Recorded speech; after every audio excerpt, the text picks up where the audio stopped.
Diamond, Diamond.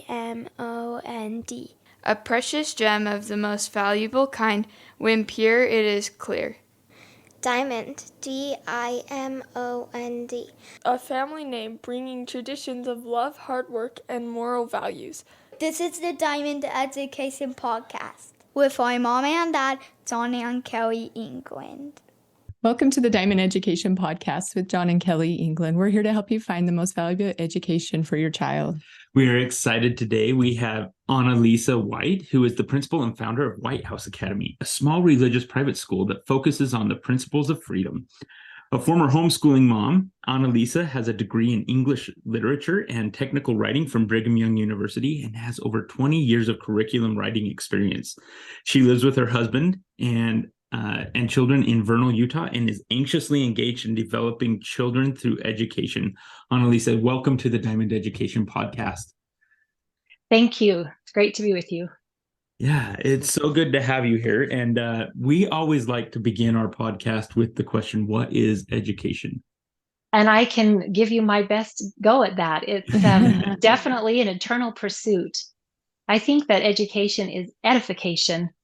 And especially in our vernacular, I think it refers to academics, but we like to think in our school of educating the whole child.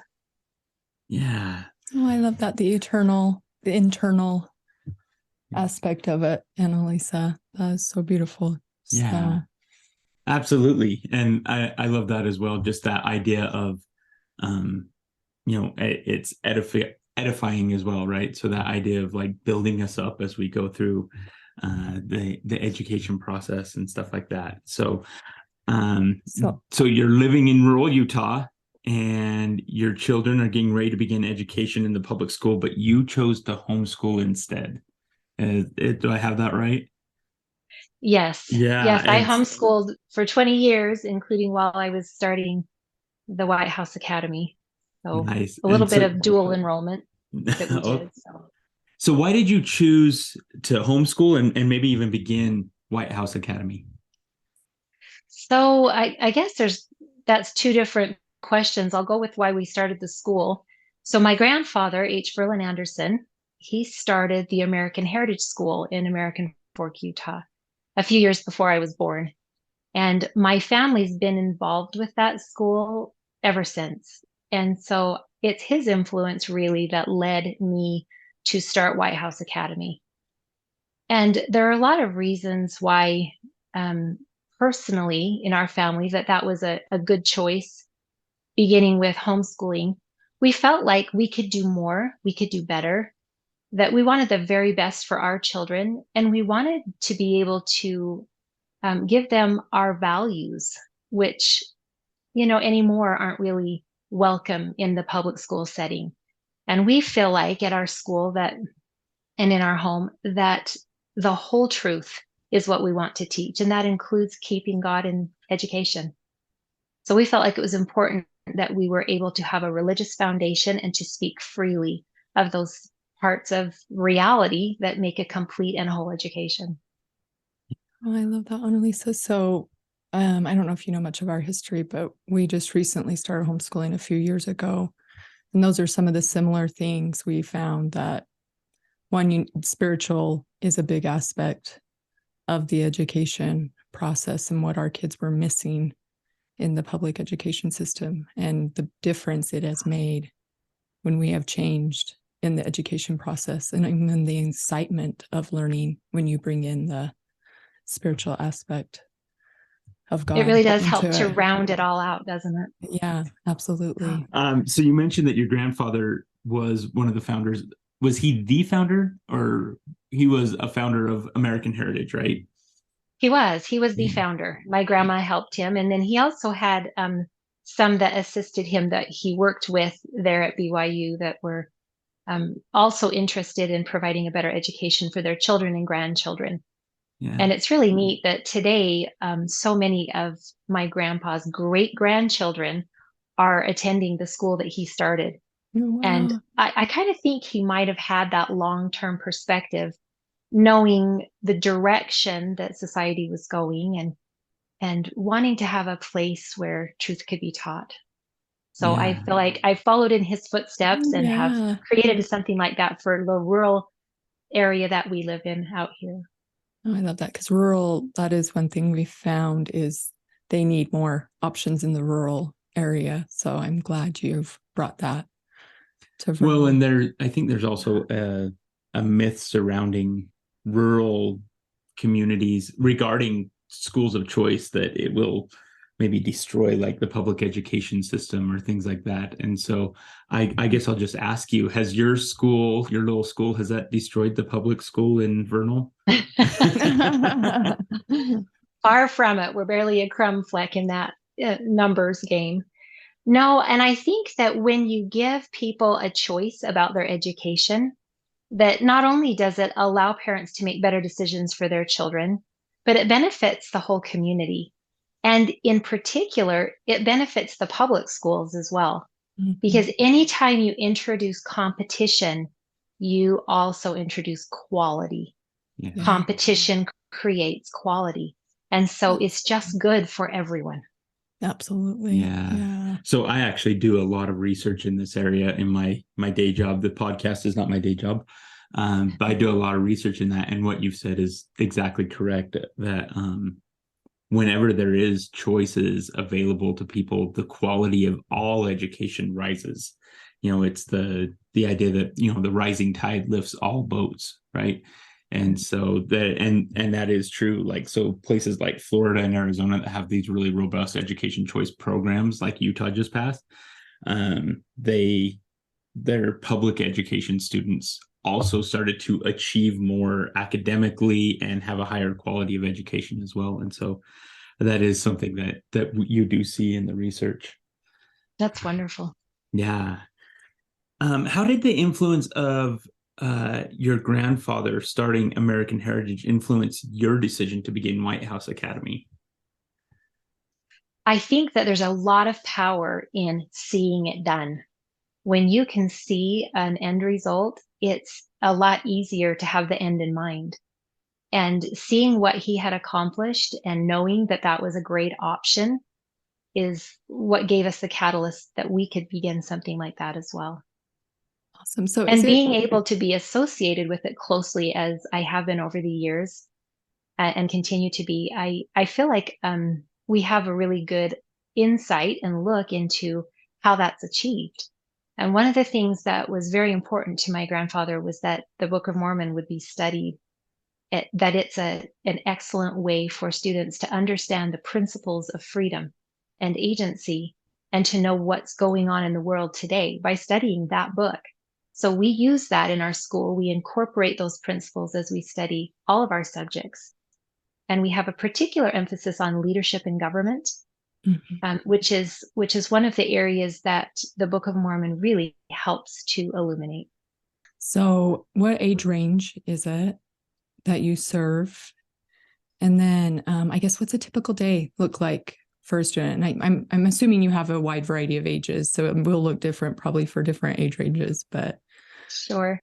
So we do begin with pre-K. If students age 4 are brought, then we serve pre-K all the way up through 8th grade.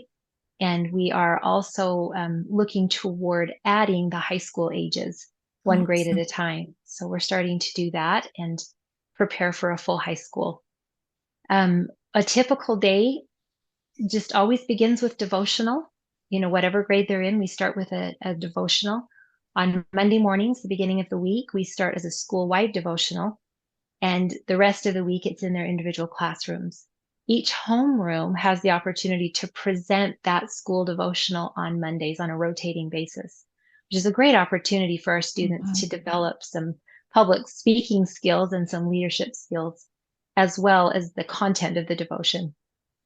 After the devotional, we go through math and language arts, and we do this all together, kindergarten through 8th grade, in order that we can teach on levels, because at this point, rather than being broken down by their ages, they're broken down by levels, so that they're able to study at the level of math or the level of spelling or the level of writing that they are at, so that they're continually challenged but not overwhelmed. It's a really good opportunity for students to just be met where they are in a classroom setting, which I feel like is really the best of both worlds, having done, homeschooling, individual work, as well as being in classrooms. And our classrooms are small. We average 16 students in a classroom. And then after our morning classes and the skills work, then there's recess and lunch and break as our older students study Spanish. And then we always have history and literature. And then we have our afternoon classes, which are varied anywhere between science to drama to art, music, and the leadership and government that I mentioned that all of the grades participate in. Wow, I love the variety and the topics you're covering, and it's awesome. And I love the idea of having the children being not necessarily broken down by age bands, but also by their where they're at, just meeting them where they're at and helping them to grow their skills. So if it is, they're not all children learn how to read at the exact same time. And so, Right. I think forcing them into a certain thing can really affect their ability to feel confident and love learning, right? Absolutely. But when you keep it on their level and where they're at, and you challenge them a little bit beyond where they think they can go and keep them moving, like that's a lot more motivating for children, I think. It is, and we've seen that. A lot of self-confidence is developed because of that. They just feel like they're successful and that they are progressing. So it really is, it's effective. Yeah. Well, and you having 11 children and us 5, you find that each of them excel in different areas at different times. Like we have some that do better at math, some that do better at science, some that do better at language arts, So the opportunity for them to excel and take time maybe in another area is awesome. So yeah, they have different talents and they have different interests and they have different personalities that you sometimes have to deal with in different ways. And so it's important to look at the child as an individual, and really those principles of the gospel that are, individuality and individual responsibility are so important to instill in the children from the very beginning. Absolutely. Yeah. Yeah, that's really, I think, really important what you just said there, that the individuality, we are all individuals, we're not all the same. And being able to customize an education for children, I think, is such an important part of just the education process of building that love of learning, like we talked about. When we spoke earlier on the phone before our interview, but when we did that, you mentioned parents and how important they are in your school. Can you talk a little bit about the parent experience at White House Academy? Sure. Let me begin by just laying out that we have 3 pillars that our school is founded on, and that's faith, family, and freedom. And so we've talked a little bit about faith and that we have all of our subjects and methods that are based on the restored gospel. But family is such an integral part of that itself, but also one of our particular focuses. We believe that parents absolutely have the authority, the responsibility, and the privilege of raising their children. And our mission is to assist families. And so you'll see parents in our school all the time. We have a very robust parent volunteer organization, and parents are involved not only in offering service and being involved in extracurricular, but you also see them in the classroom, sometimes on a regular basis, as they are trying to help make decisions and support their child. And that's what we're there to do, is to assist them in that. So parents are really important, and you'll see it in our curriculum, you'll see it in our methods and policies. Parents always feel very welcome, and in fact, they're a very important part. We don't just take the child and educate them and give them back, but we feel like we work together as a team to help educate the children. Yeah, I love that. That's so important, because research does show the kids that the family is involved are the ones that do really well. And I think that's an important key of education, is the family involvement. And I I love that you support the family, because we found at times, that we didn't receive that support in other education opportunities our children had. But I love that you guys support that. So Yeah. Yeah, nothing can really take the place of a parent. And absolutely. we absolutely don't ever try to usurp that authority or responsibility. So yeah, parents are super important in their, I mean, they're the key in a child's development. And so we really feel like honoring that position for the parent's sake, but also in showing the child that we honor that, we are teaching them those values as well. Yeah, I love that. Yeah, that's really, really good. So what was it like starting a school in rural Utah? Like, what difficulties did you run into, and what was that process like?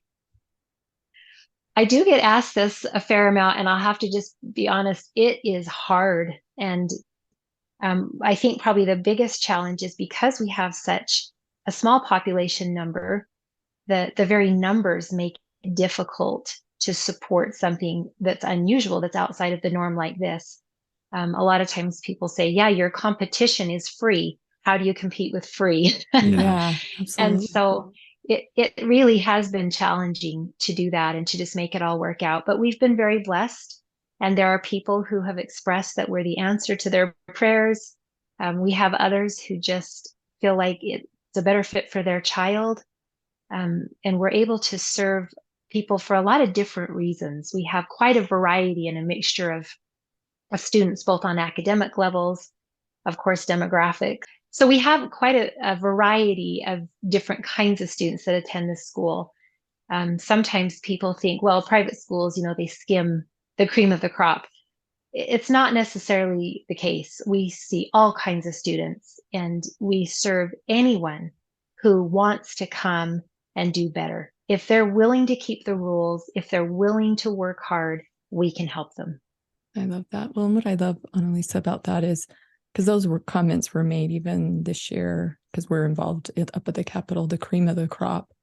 And I thought that was the saddest statement that they said that, because I was like, each of these children are children of God, and they are the cream of the crop, like Absolutely. they need the opportunity and be shown that they are the cream of the crop, And so it was, when that was said, I was at the Capitol, I was like, oh, how sad that we are saying there is the cream of crop, because every child, even the one that's struggling, he needs an education and can have that education that fits. They're all just as valuable as the next one. And I think you're right. I don't think it's fair to put our students into categories like that and say, oh, here's the good students and here's the bad students. And but you're right. And anyone that genuinely wants to learn, no matter where they are with behavior, with academics, with family support, they have potential.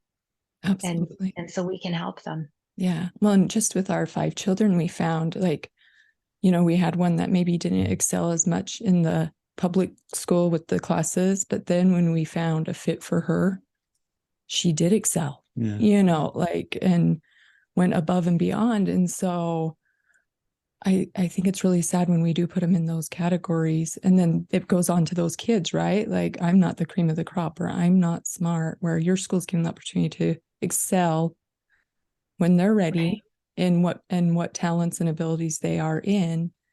And let them discover their divine potential and their individual worth. And it's a much more beautiful model to look at it that way. And I think one of the most important things that we offer is the atmosphere of love. Mm-hmm. That's the number one qualification for our teachers, is that they love children. Yeah. And then if they love children, then we'll look at what are the rest of the qualifications, how experienced you are, how educated you are. But you can be experienced and educated and not be a good fit if you don't love children. Yeah. They need to feel loved in order to truly learn. Yeah. And so being able to instill those feelings into them through the Spirit, and by inviting the Spirit into the school on a regular basis, it's our goal to always have that there.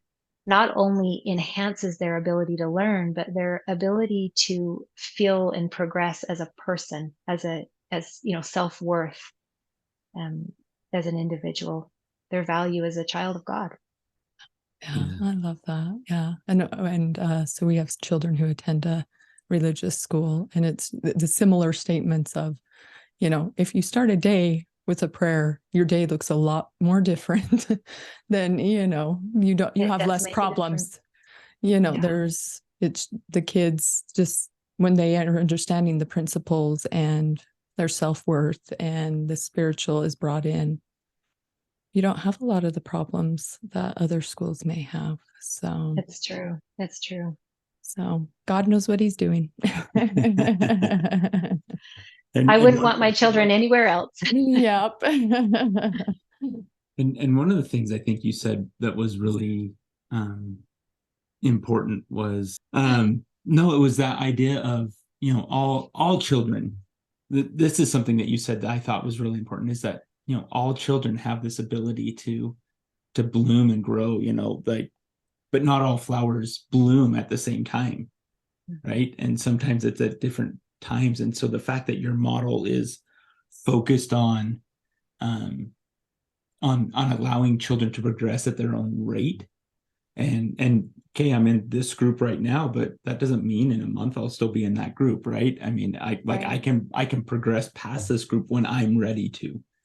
And Yes. I just think that's such an important aspect. And then another thing that we mentioned too is the idea that we're taking all the best students out of the public system. The ones who are leaving the public system are the ones where the public system isn't working for them. Like that's clear across like all the data. I believe it. Yeah, that's true. People who are looking for something else because they're not finding satisfaction are generally not the ones who are succeeding at the system. Yeah, absolutely. And I love that too. We keep going back to your model, but I love because we did have one child that was supposedly doing well in math in the system, and then we brought her home and we're more involved and realized there were some concepts she missed and she was kept being moved on, and then to be like, that's not what we want. We want her to understand the actual concepts and get a good understanding, because it will hurt her later on. And it's not about the race, and then it's hard when they're stuck in peer groups of the same age too, because then they do feel dumb if they don't understand it and the kids around them are understanding. And so, yeah, I keep going back to that model, but I love that model. Well, one of the ways that we implement that is that we have a policy that every assignment that the students do has to be corrected to 100%. Everything has to be right. And then when we do evaluations, in order to move on, they need to have at least 85% to move on. So we do have review and retake as much as needed. It's kind of like a repentance process, if you will, so that they can learn to, let's try again. We can do this. Let's do it again. We don't quit. We can do hard things. And they really learn to master things before they move on. I love that. And it's not a bad thing. We make mistakes. Like you say, repentance is not a bad thing. You get another chance. You can try again. And just that concept in their heads, even in the academics, I think is so important. So yeah, that's just another example of the gospel principles being implemented through methods. It's just throughout everything that we teach, we just want to fill them with truth, the whole truth, light, knowledge, as much as we can. We can't do that without God. Yeah, absolutely. I love that. Yeah, that's awesome. You have some parents who travel quite a distance to come to your school, if I remember correctly. Can you talk a little bit about how far some of your parents come to attend White House Academy? We do have a neighboring community, Roosevelt, which is about a 40-minute drive to the west. And we do have families that have in the past and currently do attend from Roosevelt. So that's a little bit of a commute for them each way. But they have felt that it is worth it when they have a place to take their children that is as, fulfilling, successful for them. It helps their children to succeed. It's worth it to them. Yeah, that's awesome. Most of our students do come from Vernal, but we do have some that reach out to Roosevelt. Yeah. And what would you say to the mom that maybe is living in another rural town who is looking for other options for their children, that, you know, they just feel maybe the public school isn't serving their children the best that they can? What would you say to that mom that's looking at that? Well, short of starting your own school, I think there are just a lot of opportunities nowadays with technology. I mean, the fact that we can meet face to face and with screen sharing and the way that a lot of subjects can be taught and discussions can be had in groups, I think that the opportunities really are numerous, and that there's no reason to feel like that you're stuck in an old school model, or that your options are limited to the one that you've seen there forever. And so I think that's one of the reasons I really admire what you two are doing with this podcast in creating an awareness for families to understand there are other options. There are ways to improve your child's education that you may not have thought about. Yeah. Yeah. Well, and I think what's important to go along with that is that the parents, the family is huge in going back to that, the education system, because before I started, I was scared and actually thought I wasn't smart enough to be a homeschool mom. And you hear that quite a bit, like, I'm not the professional, right? And it's almost breaking that barrier of you are smart enough, you know, and you can do it. It's an amazing experience. And it doesn't have to look like the public model. It is a beautiful thing because you can very individualize it for your child. And they are finding these kids are succeeding really well outside of the model. So that's true. Yeah. Yeah. And one thing I would add to what you just said is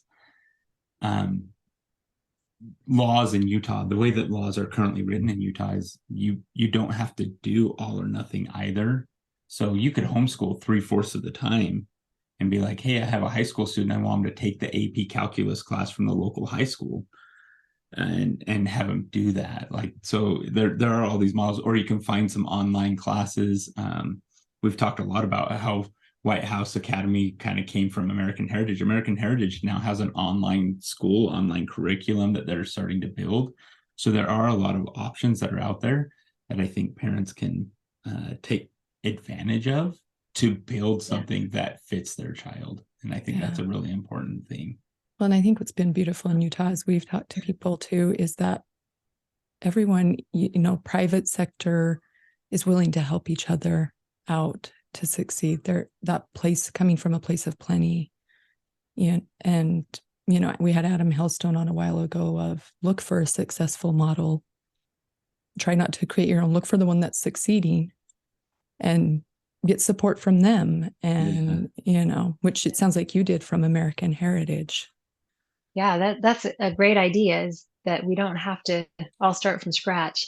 And, even out here, we have quite a good rapport with our public schools, and we're able to do dual enrollment and cooperative things.